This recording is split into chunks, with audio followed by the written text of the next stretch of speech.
Ndabasuhuje mwese mudukurikiye ku Gisobanuro TV. Uyu ni wa mwanya tubagezaho kirazira mu muco nyarwanda, cyane cyane abantu bumva ururimi rw'ikinyarwanda, abatuye mu Rwanda. Ndabasuhuje.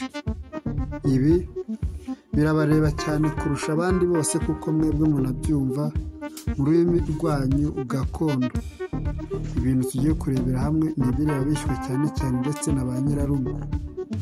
Ubutaha tuzabagezaho ibyo muzaba mwatwandikiye muri comment n'umutandika, kandi nabwo tuzabahitiramo ingingo nyamukuru y'ingenzi ku bijyanye na kirazira.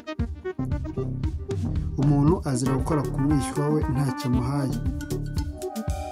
Ibi ntibisaba ikintu runaka icyo ari cyo cyose, iyo ntacyo amuhaye arwara isusumira.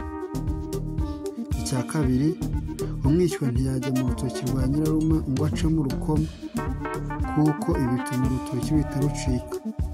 Umwishywa ntiyarunguruka mu kigega cya nyirarume ngo cyasaza kitigeze cyuzura.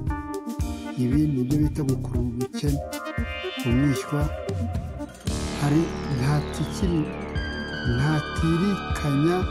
ntatiririkanya na nyirarume imyambaro ngo biba ari ukwitera ubukene cyangwa se ibindi bita ubutindi.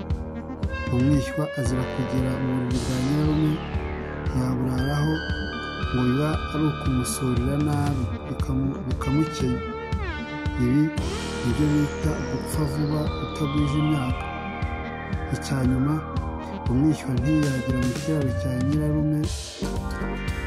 Ahangaha iyo akigezemo bisaba ko bamuheramo amata. Iyo bamuhereyemo amata akayanyweramo ngo ntibigire icyo bitwara. Ndagushimira wowe dukurikiye ukumva izi kirazira tukugezaho. Andika muri comment utubwire icyo wifuza kumenya, natwe tubicukumbure tukubwire imiziri n'umuzingo. Mu muco nyarwanda hari ibintu byinshi byaziraga, uyu munsi tugenda tubona ingaruka ariko tutazi iyo byavuye. Sobanukirwa. Iyi ni Gisobanuro TV.